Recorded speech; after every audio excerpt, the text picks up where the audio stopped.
Hey there, my name's Paul, and this is Out of Neutral, a weekly tune-up where we look to the Bible to get in gear and follow Jesus into the life he came to make possible. Today I want to talk about how Leviticus can show you the path to peace. The hippie movement of the 1960s sought peace through drugs. Celebrities like Julia Roberts seek it through yoga and meditation. Well, Richard Gere looks for it in Tibetan Buddhism. Stress at work, problems with kids, and our mental health push us to look for peace in different ways. But the instructions for the peace offering in the Book of Leviticus give us a unique insight into how God intends for us to experience lasting peace. The peace offering in Leviticus 3 begins similarly to the burnt offering in Leviticus 1. The worshiper would offer an animal as a substitute sacrifice, an action that points back to the Garden of Eden. It was in the garden that we lost our peace, and so we can't reclaim it without addressing what happened there. Sin destroyed the peace we enjoyed with God, each other, and our conscience.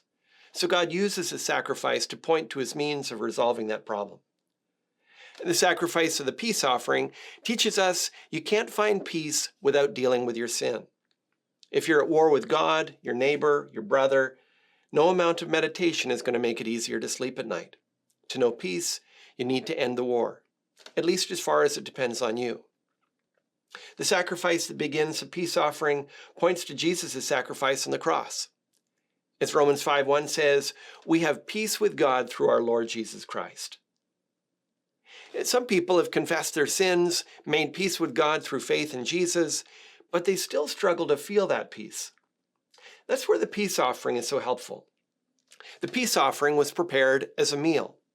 It describes it as a food offering to the Lord and details which part of the offering is for God. Specifically, God gets the fat, which is the juiciest, tastiest part of the animal. Imagine setting aside the best cut of marbled Kobe beef for God as a way of expressing your love to him. To know peace, you don't just need to end the war, you spend time in God's presence expressing to him what he means to you.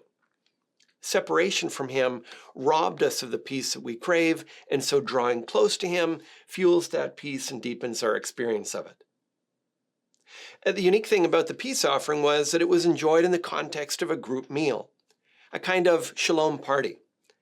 Leviticus 7:11-13 describes various kinds of breads that were included in the offering, all meant to be shared. These were eaten along with the sacrifice in God's presence. And there were instructions to eat everything right away. Leftovers weren't allowed. This is unusual since an adult sheep could feed 40 to 50 people. Since eating meat was relatively rare in the ancient Israel, the temptation would be eat a little and take the rest in a doggy bag for the trip home. By requiring it to be eaten in one sitting, it would include the worshiper gathering his relatives, neighbors, and friends. Even then, there would be leftovers, so the poor and needy would be encouraged to join in. And the worshiper would gather everyone and declare to them the wonders of a God who provides peace to people who don't deserve it. As our culture increasingly turns to mysticism and meditation, looking within for peace, Leviticus calls us to look upward and outward, to confess, to connect, and to celebrate. May God lead you into that peace today. That's all for this time. If today's video has helped you get out of neutral, leave a comment, share it with your friends, and subscribe to join us on the journey.